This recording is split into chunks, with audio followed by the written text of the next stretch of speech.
Assalamualaikum warahmatullahi wabarakatuh. Om Swastiastu, salam sehat dan salam sejahtera bagi kita semua.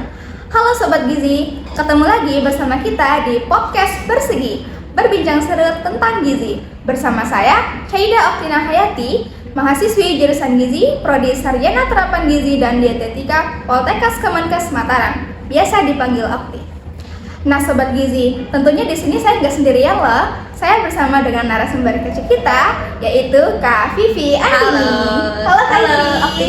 Gimana nih kabarnya? Alhamdulillah baik. Okti sendiri gimana kabarnya? Alhamdulillah baik. Oke.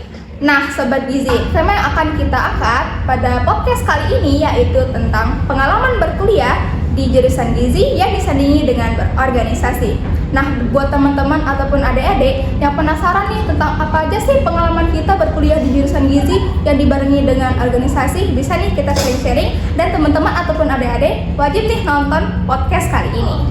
Mungkin Kak Vivi bisa sharing-sharing nih sebelum ke pertanyaan intinya. Apa aja nih pengalaman yang udah Kak Vivi lakuin selama kuliah di jurusan Gizi yang udah dibarengi dengan berbagai macam organisasi. Halo guys, sebelumnya perkenalkan, nama aku Vivi Andini. Aku mahasiswi baru masuk semester 5 jurusan Gizi. Jadi di sini aku kaget tiba-tiba diundang jadi narasumber buat podcast. Jadi aku mau bagi pengalaman aku, gimana sih pengalaman berorganisasi selama berkuliah di jurusan Gizi ini. Jadi aku di Gizi ini masuk organisasi namanya HMJ, itu Himpunan Mahasiswa Jurusan Gizi. Yang nggak disangka-sangka sekarang aku di HMJ jadi wakil ketua. Jadi itu nanti bakal sharing-sharing deh tentang gimana sih organisasi di jurusan Gizi ini. Jadi tonton sampai akhir guys. Mungkin bisa nih kita ke pertanyaan intinya langsung. Boleh. Oke, jadi untuk pertanyaan yang pertama nih, bagaimana kakak bisa mengatur waktu ketika mengikuti organisasi yang dibarengi dengan waktu kuliahnya ataupun tugas kuliahnya? Aduh, ini sih lumayan berat sih kalau pertanyaan Cukup ini. menegangkan. Cukup ya. Jadi gimana sih cara kita mengatur waktu dibarengi dengan organisasi? Kalau dari aku sendiri sih tipsnya itu, kalau misalnya kita kan jurusan Gizi kesehatan, kita tahu sendiri kan tugas kita tuh banyak, padat banget. Udah misalnya satu hari ada 3 dosen, 3 matkul masuk, semuanya dikasih tugas. Caranya itu sih kayak langsung dikerjain aja malamnya, jangan ditumpuk-tumpuk gitu. Nanti takutnya kalau ditunda, ini masih minggu depan deadline-nya, nanti aja deh aku kerjain. Itu tuh buat kita jadi kayak males gitu, jadinya nanti pas H-1 deadline terus tugasnya numpuk, nggak tahu mau dikerjain yang mana, jadinya hasilnya nanti nggak maksimal. Jadi kreatifnya itu pintar-pintar bagi waktu. Misalnya sekarang deadline-nya hari ini, aku harus kerjain nih hari ini, targetku hari ini harus sudah selesai, biar nanti tugas ini dosen ini pasti ngasih tugas lagi, aku nggak kelabakan gitu loh. Kayak dibikin, dicatat aja gitu kapan deadline-nya, ini harus jadi hari ini gitu, biar nggak numpuk-numpuk. Intinya jangan ditumpuk guys tugasnya.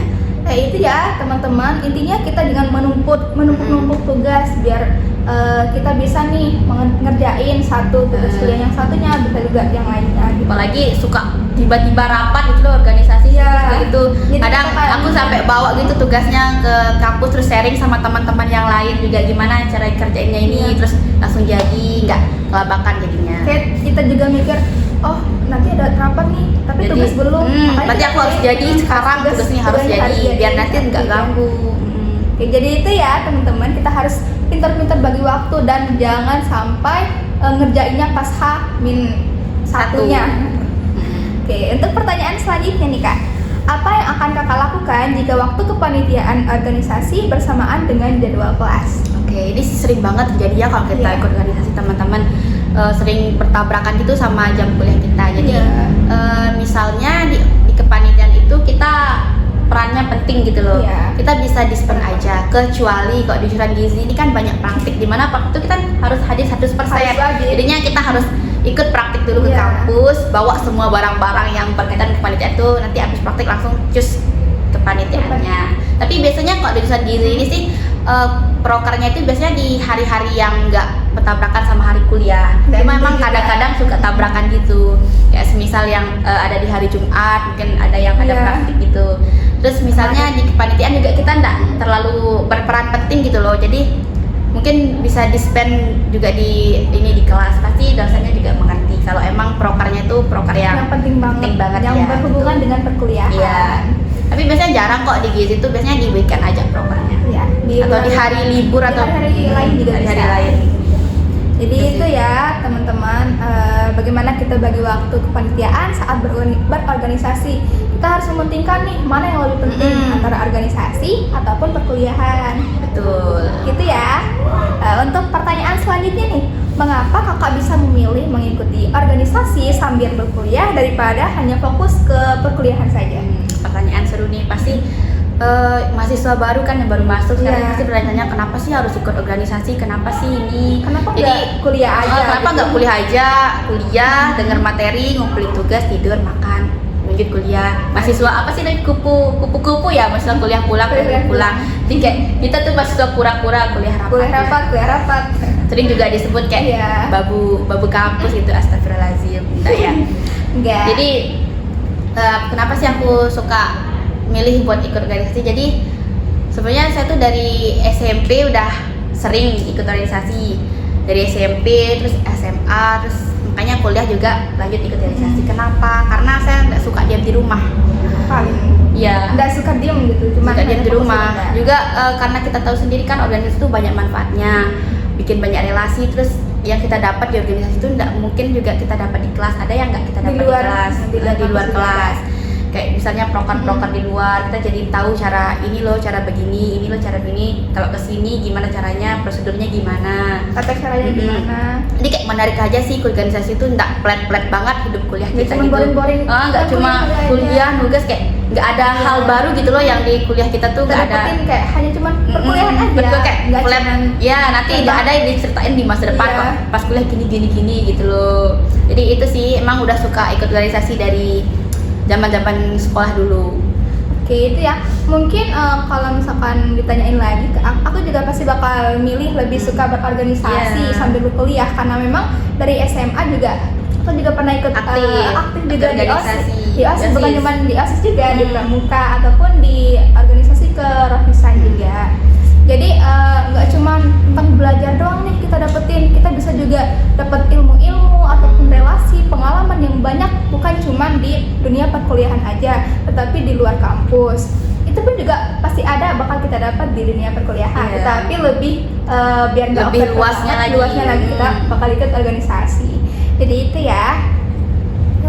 Untuk ke pertanyaan selanjutnya, menurut kakak nih, apa faedah yang sangat penting dari mengikuti organisasi sambil kuliah? Faedah yang sangat penting ya, sama kayak manfaatnya tadi. Untuk ikut organisasi bisa mengembangkan berbagai keterampilan kita, kayak soft skill. Misalnya di organisasi ada proker apa nih misalnya, terus Kita bisa nih ikutin. menunjukkan diri misalnya jadi MC atau jadi Kita sesuaiin ini, sama passion kita. Jadi kayak bisa mengembangkan bakat yang nggak bisa kita, bukan nggak bisa sih, nggak terlalu ini di kalau kita belajar kuliah, soalnya kuliah juga kan nggak itu luas itu Yes. kegiatannya. Jadi bisa kita ambil dari organisasi. Itu sih manfaatnya. Terus juga kayak bisa ada relasi sama teman kita banyak. Jadinya nggak teman di kelas-kelas itu Nggak aja, cuma teman di kita situ aja, jadi ya. luas teman kita. Kalau kita ada broker di luar juga, Bisa jadi punya sama koneksi nih, iya. koneksi misalnya acara yang ke hotel atau ke instansi luar, jadi punya koneksi gitu. Jadi gitu ya, kita juga punya koneksi yang lebih banyak lagi, bukan cuma di sekitar kampus saja, Bukan hanya tapi sekitar kampus di saja. luar-luar, Karena bahkan kita juga perlu itu koneksi itu. perlu banget buat kedepannya nih, kita bakal tahu, oh saya punya koneksi di luar sini, bisa nih Oh kita ini dulu komunikasi. pernah broker ini, oh aku pernah nih broker Iya. ini kenal sama si ini, jadi bisa nih coba hubungi ini. Minta tolong. Minta tolong. Gitu ya. Gitu sih. Untuk ke pertanyaan selanjutnya nih kak, apa saja jenis organisasi yang kakak ikutin selama berkuliah, dan apa saja nih peran kakak di dalamnya? Organisasi yang pernah ikut selama kuliah ini baru ikut ini sih HMJ. Iya, awal-awal ikut HMJ kan awalnya dibuka magang nih, pengen ikut gitu, ikut gue bilang, terus gue ajak temanku ikut, Iya. tahu-tahu wawancara, diterima magang HMJ, terus langsung dihadapin sama proker yang pertama tuh proker inaugurasi dulu.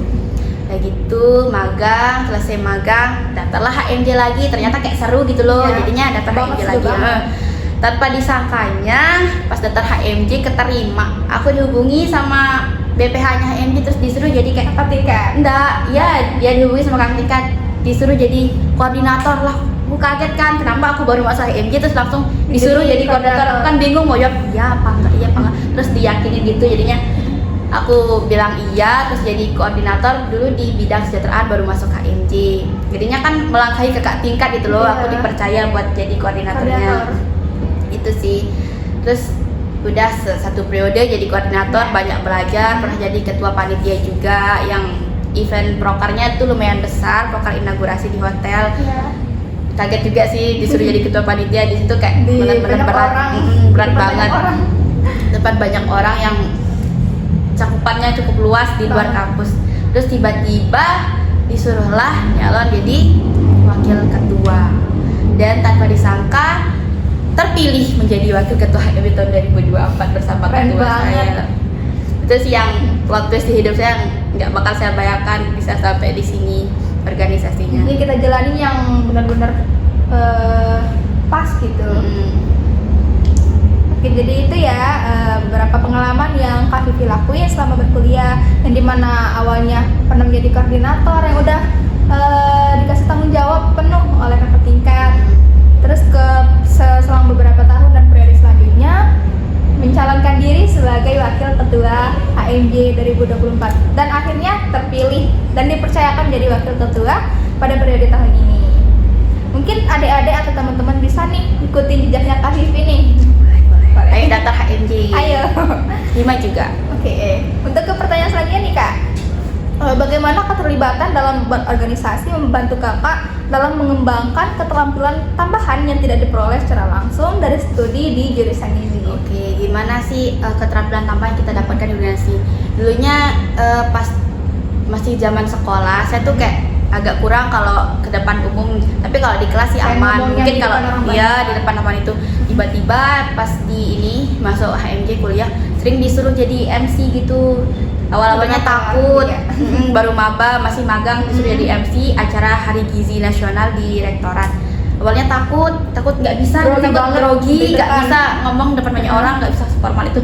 Tapi ya udah Bismillah, terus aku ambil nyoba, ternyata lama-lama keterusan jadi MC, sering juga jadi MC non formal, pernah di NutriPes kemarin. Tapi ternyata seru juga. Seru banget. Jadi sekarang udah kayak lumayan bisa gitu jadi MC, udah lumayan terbiasa. Itu sih soft skill yang paling wah. Terus bisa jadi ketua panitia juga di ada proker HMJ, jadi ketua panitia ngomong di depan dosen, depan mahasiswa baru, mahasiswa yang wisuda, jadi laporan ke ketua itu sih yang mantap paling sih pengalamannya. Pengalaman yang sangat luar biasa tentunya kan.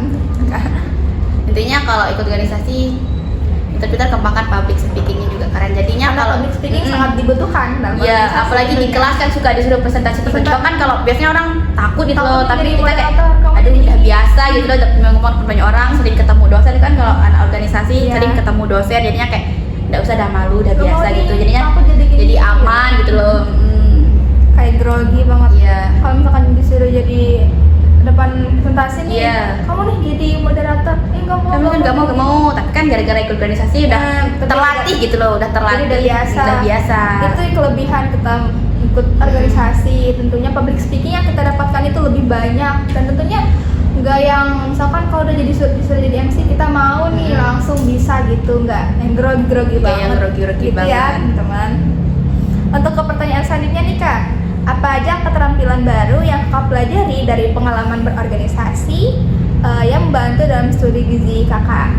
Pengalaman baru dalam organisasi yang membantu dalam studi. Oke, di organisasi. Pengalaman barunya nih, Pengalaman baru itu aku ikut penelitian. Ya tak disangka gara-gara masuk organisasi ketemu sama kakak tingkat, tiba-tiba diajak penelitian gitu yang nggak bakal aku bakal ikut di semester awal. Karena biasanya ikut tuh kan kakak tingkat itu. Di atas, terus aku diajak. Jadinya kayak ada dosen pembimbing gitu, itu penelitian di Poltekkes. Terus jadi tahu gimana cara buat karya ilmiah ini, terus cara neliti ini, gini loh, gini cara presentasi depan dosen, terus ada dari juri luar juga. Dapat ilmu baru.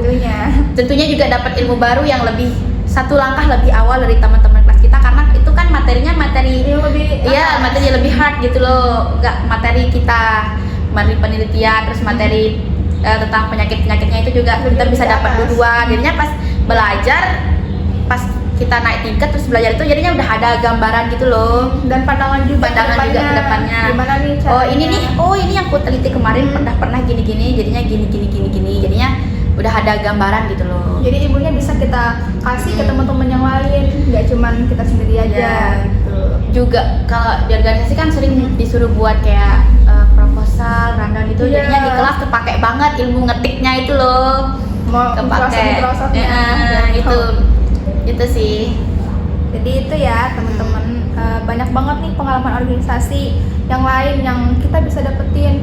Seperti yang Kak Vivi bilang tadi, Kak Vivi ikutin penelitian sama kakak-kakak tingkat lainnya, yang dimana penelitiannya itu di atas lagi tentang materi. Iya, materi di atas, maksudku di atas mata kuliahku gitu loh. Belum ku dapat mata kuliahnya. Sekarang Belum kuliahnya juga kan. Oh iya, pernah juga ikut ini gara-gara acara ikut organisasi, terus kan HMJ Hima tuh disuruh ikut ini loh di Car Free Day, ikut acara apa ya yang Hari Gizi Nasional itu sama ibu-ibu persagi itu. Jadinya di situ kita kayak interaksi sama orang-orang yang kita bawa alat-alat antropometri, kita kayak ngukur-ngukur langsung ketemu, itu kayak seru banget tahu, kayak kita jadi bisa, tahu kita gimana kasih sih cara ajak orang terus mau ngukur cara yang benar sama diajarin sama ibu-ibu. Gini loh cara ibu-ibu ahli gizinya. Jadi itu juga seru. Oke, jadi itu ya teman-teman. Kita jadi tahu gimana pengalamannya. kalau langsung turun ke masyarakat, nggak cuma belajar di kampus. Tentunya pengalamannya banyak sekali dan nggak cuma yang di dalam kampus saja, tapi di luar. Sering diundang kan HMJ Hima Gizi dalam acara di luar kampus, kayak cegah demam berdarah juga pernah langsung turun ke masyarakat. Keren banget. Oke, langsung ke pertanyaan selanjutnya nih Kak. Bagaimana keterlibatan dalam organisasi mempengaruhi hasil akademis ataupun pengalaman belajar Kakak di jurusan gizi? Kalau itu sih balik ke diri sendiri juga ya, gimana cara kita mengatur waktunya. Saya sih alhamdulillahnya ya masih lumayan stabil untuk akademisnya, karena kan juga kan kalau kita punya tugas sering nanya-nanya gitu ke teman yang lain sama organisasi, nggak cuma nanyanya di seputaran kelas kita aja, jadi kayak punya relasi baru. Mungkin di kelas kita gak kurang pemahaman tentang materi ini, tapi bisa aku tanya ke teman kelas sebelah atau tingkat sebelah atau dari kakak tingkat juga, bisa tanyakan gimana sih caranya materi ini gini, jadinya lebih tahu gitu loh, bisa tahu lebih awal juga. Di sharing-sharingin sama kakak tingkat, pintar-pintar nanya-nanya gitu lah. Cuma kita sendiri aja, kita bisa juga sharing ke kakak tingkat. Iya, ini sih caranya ini kan biasanya susah. kalau teman angkatan kok kita malu nanya ke dosen, nggak tahu caranya ini, coba nanya ke kakak tingkat gini loh, cara gini ya. Kakak tingkatnya kan kakak tingkat organisasi, jadinya kayak punya itulah relasi, koneksi jadinya. Itu sih kelebihannya, nggak cuma tentang organisasi aja. Jadinya kepake sih juga di akademik. Tapi syukur nggak yang flat banget ya. Iya, alhamdulillah sih masih aman untuk akademiknya. Keren. Oke, untuk ke pertanyaan selanjutnya nih Kak, bagaimana Kakak berbagi cerita menarik atau momen yang tidak bisa Kakak lupain selama Kakak berkuliah ataupun berorganisasi? Momen ya yang nggak bisa dilupain itu pas organisasi, itu momen pas aku jadi ketua panitia inaugurasi. Kayak aku cewek panitia inaugurasi kan lumayan proker yang besar, Bisa di luar juga kan? terus langsung handle, hubungi ini apa namanya, pihak-pihak hotel, terus orang-orang segala macam narasumber apa sih namanya, gestar itu loh, sama tim intinya. Itu sih lumayan agak pusing, terus dibarengi belum perkuliahan, terus tugas-tugas waktu inaugurasi juga lagi itu loh, ikut penelitian juga, jadinya kayak aduh otakku kebagi kemana ya? ini, aku harus ke ini atau ke itu, padat sih. banget. Tapi jadi bisa punya koneksi juga. Oh, syukurnya sih pas itu gara-gara pas SMA pernah juga nge-handle acara perpisahan kampusku berhubungan sama pihak-pihak tadinya gampang dapat kontaknya, soalnya udah pernah. Itu sih Itu manfaat organisasi. Kelebihannya nggak cuma di dalam aja. Gara-gara pernah pengalaman ini jadinya masih punya koneksinya, jadinya gampang buat laksain untuk kedepannya juga. Itu sih pengalaman momen paling berharga, karena lah. ada beberapa masalah juga kan, kita bisa mengatasinya bersama dengan tim kita, saling tukar pikiran gimana sih cara ngatasin ini. Itu sih pengalaman. Udah yang dimana waktu jadi kepanitiaan intinya intinya udah banyak tugas. Iya, banyak tugas. Flat banget. bukan seleksi tapi udah padat, udah jadi ketua panitia. Apalagi banyak prakteknya juga pas Prakteknya kemarin. apalagi. Iya gitu. Mungkin ke pertanyaan selanjutnya nih Kak. Apakah ada pengalaman khusus yang membuat Kakak merasa bangga menjadi bagian dari jurusan gizi dan organisasi? Pengalaman khusus? Ya, pengalaman khusus yang membuat Kakak nih merasa bangga menjadi bagian dari jurusan gizi dan organisasi. Saya sih merasa bangga gitu bisa jadi bagian dari HMJ karena nggak semua orang bisa masuk HMJ gitu, nggak semua orang bisa gitu loh. Bagi bagian dari jurusan gizi juga bangga karena gimana ya, jurusan gizi tuh kayak wow banget, nggak Kita bayangkan. iya nggak yang saya kebayangin masuk jurusan Bedanya gizi tuh cuma masak terus cuman masak-masak iya aja. masak-masak aja, apalagi sering dibilang sama orang, ih kamu masuk jurusan gizi paling nanti kamu masak gitu di dapur. Iya. Kayak sedih banget gitu dengarnya, tapi ternyata setelah masuk buset hitungannya Nggak cuma banyak kita masak banget aja. ya Allah. Malahan lebih ke luar pembelajaran. Terus kita. membanggakan juga masuk jurusan gizi, kita juga ada pelajaran kayak mengaplikasikan komputer, jadinya udah terbiasa pakai Excel gitu loh, apalagi nyusun menu kasus itu pakai Itu Excel, lah. jadinya kayak udah biasa gitu loh. Pinter-pinter lah. Pinter-pinter. Itu sih yang bangga masuk jurusan gizi guys, bisa jadi masak yang dulunya cuma bisa masak pakai bumbu-bumbu instan, goreng-goreng nugget, sekarang jadi tahu lebih banyak Bumbu lagi dapur yang bumbu lainnya. dapur yang lain menjadi calon Bahkan istri bumbu orang idaman. luar juga kita tahu ya. Ya, makanan-makanan luar negeri Pas itu jadi atas tahu kita tahu cara dengan kita masuk jurusan modif ini, pokoknya keren banget sih masuk jurusan gizi, bangga, terutama manfaatnya buat diri kita sendiri, jadi tahu nggak boleh makan ini, terus itulah pokoknya demi kesehatan diri sendiri, kayak terlalu apa sih menjaga makanan juga sekarang. Jadi itu ya teman-teman, pasti adik-adik ataupun teman-temannya pada mikir nih masuk jurusan gizi cuman masak-masak Ya doang. cuman masak Padahal doang, enggak. akhir-akhirnya di dapur, padahal kan enggak banget. itu ngitungnya banyak Paling banget, wah banget, asli paling susah. Tapi emang susah sih. hampir Tapi balik lagi ke kita. ya belum nyusun diet untuk orang itu kayak gimana Ya. orang ini komplikasi ini Gimana harus nih cara dikasih kita makan kasih? apa, pantangannya nggak boleh makan ini itu kayak kita benar-benar mengatur Menunya bagaimana? pola makan, Gimana nih bener. pola makan orang ini? Misalkan- jadinya kayak kita tahu, terus kita survei pasarnya, kayak kita tahu oh pasar ini harganya ini, kayak udah kepake banget di kehidupan kita Jadi sehari-hari, kita tahu benar-benar udah- bermanfaat, udah enggak cuma di awal aja tapi makin biasa. makin gitu. biasa. Jadi kedepannya misalkan kedepannya kok ada kan menikah guys, aduh Ya. istri idaman guys, idaman Amin. banget masuk jurusan gizi. Pokoknya buat adik-adik harus masuk jurusan gizi. harus masuk. Jadi menantu idaman. Jadi menantu idaman mamamu. Ya. Oke, langsung ke pertanyaan selanjutnya nih Kak. Bagaimana Kakak bisa mengatasi rasa lelah ataupun stres akibat padatnya jadwal kuliah dan kegiatan organisasi? Rasa lelah dan stres itu biasanya yang paling sering saya lakuin sih tidur guys. Enggak bercanda, tapi kan emang kalau lagi stres itu kan, kalau kita masuk dalam gizi itu masuknya cuma 5 hari. Iya, sampai Jumat aja. Ya, sampai hari Jumat aja. Kan weekend Sabtu Minggu. Tapi biasanya Sabtu Minggu juga banyak tugas guys. Jadinya tugas juga. Nggak semudah itu. Iya. bukan? Tapi Nggak biasanya aku kalau lagi stres atau lagi ini biasanya ngajak teman liburan sih, atau sekedar beli makan buat self reward lah namanya. Biar nggak Healing. stres banget. Iya, healing. Paling keliling-keliling ke Mataram, makan-makan. Makan. Oh, itu sih. biar nggak stres. Atau mungkin kalau ada konser atau itu nonton Kita begitu. nonton. Yang penting jangan Rasa dibuat lelah kita, jangan kayak orang susah. Intinya kita harus bisa hilangin rasa lelah Ya, ataupun jangan terlalu rasa terpaku sama tugas kuliah. iya, jangan sih gitu. Tapi selesaiin sih dulu baru pergi healing biar nggak numpuk gitu. Ya, nggak cuman tugas kuliah kita nih masih ada. Nggak mau kalau pergi Iya, jangan. harus jadiin dulu baru pergi healing. Iya. Biar plong. Langsung ada gitu pemikiran Iya. kita buat kerjain, langsung kerjain tugasnya itu. Oke, untuk pertanyaan yang terakhir nih Kak.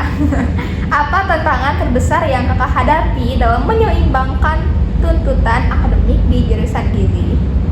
Tantangan terbesarnya sih, Tantangan apa nih yang Kak Vivi alami, tantangan terbesarnya? tantangan terbesarnya itu sih masih agak susah ngebagi waktu kuliah dengan kegiatan lainnya, apalagi masih ikut organisasi.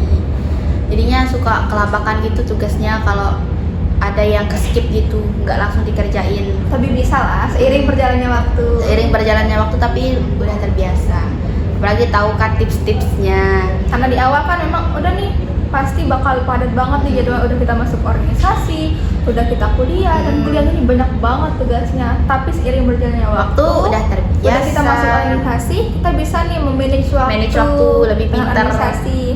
Emang di periode-periode awal tuh emang agak susah, Agak tapi malas-malas makin ya. lama makin terbiasa jadinya kayak gampang. Tapi makin ini sih yang paling agak hard tuh di studi case-nya. Itu sih yang paling lama dikerjain tugasnya, nggak cukup sehari. Iya. Itu harus kasus. benar-benar pintar bagi waktu. Harus untuk banget, studi harus case-nya. banget teman-teman ataupun adik-adik harus banget pintar bagi waktu. Iya. Tapi kalau misalkan udah masuk organisasi pasti banyak nih orang-orang yang bisa manage waktunya seiring jalannya waktu. Itu kan Kak, Iya. kadang-kadang. Tapi mungkin ada nih beberapa orang yang masih kelabakan bisa memilih di kuliahnya lah, di organisasinya lah, gitu. Intinya pinter-pinter inilah memanage diri sendiri, apa yang harus dilakuin, apa yang harus dihindarkan. Harus Jangan bikin- terlalu banyak berleha-leha. Intinya kita masih pelajar juga kan, sayang juga kalau kebanyakan malesnya, biaya kuliah mahal, kasihan orang tua kan. Intinya kesadaran diri sendiri. Ya kita harus mikir nih, saya harus apa nih Biar awalnya? kedepannya enak. Gak apa-apa sekarang nangis-nangisan dulu biar kedepannya Bisa. menikmati masa tua dengan indah. Gitu. Itu ya teman-teman atau adik-adik. Itu udah nih pertanyaan nih Kak, pertanyaan terakhir Udah. udah selesai nih. Dan makasih juga buat Kak Vivi udah ngeluangin waktunya nih di podcast kali ini. Makasih juga buat ya ini udah mengundang buat jadi narasumber. Terima kasih juga, malah lebih kami berterima kasih buat Kak Vivi yang udah Terima ngeluangin kasih waktunya. kembali. Oke, jadi itu ya teman-teman dan adik-adik. Sekian untuk podcast kali ini. Sampai jumpa di podcast selanjutnya.